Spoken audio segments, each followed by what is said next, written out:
The question is asked when we sing Dayenu, how we could say if you would have just taken us through the water, that would have been enough and we would have been in the desert, and how each thing could have just, that's it.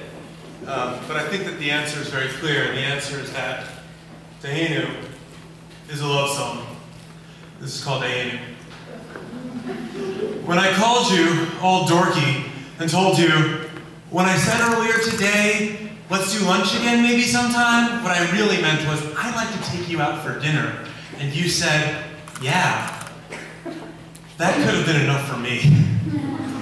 And when I told you I loved you after we were dating for way too short a time, and you didn't answer right away, but eventually you came around, oh man, that would have been enough for me. And when I got down on my knees in the hallway outside your apartment, you in your sweatpants and me without a ring, because why bother not being engaged if that's really what you want to be?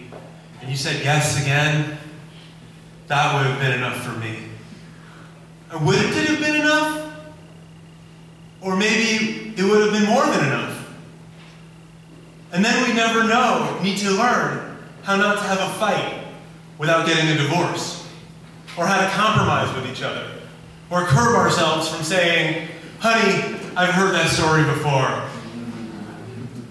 If it had been enough, we would have both had the freedom to do as we please. I could be at work early and go for drinks afterwards, and imagine myself in the arms of any pretty woman I pass on the street. But if I would have had that freedom, I would have never been free to say that when you met me at school and said you were just driving by, and then you kissed me and showed me the pregnancy test, that would have been enough for me. Or when we lost that pregnancy, and you told me weeks later at a rest stop in the middle of Connecticut that you felt I didn't care about it like the way you did, and you forced me to expose a side of myself that couldn't keep it together, a side that had been holding back tears for weeks. You broke me down like a wall till you knew that I was as sad and scared as you. And only then could we start driving again. That would have been enough for me to know you so deeply. And then we could have stopped, walked away, and never had to deal with you asking, where are we going to live, or telling me for the nth time that you don't like your job, or wondering where, telling me about those last 20 pounds that you want to lose. We never have to pay the bills, save for a mortgage, or plan meals, or clean the kitchen.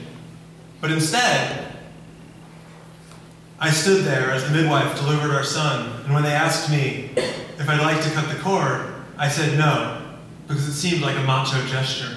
And you said, I'll do it, because you're the kind of woman who can deliver a baby and cut her own cord. And I'm the kind of man content to stand there and think, it can't get any better. This is enough.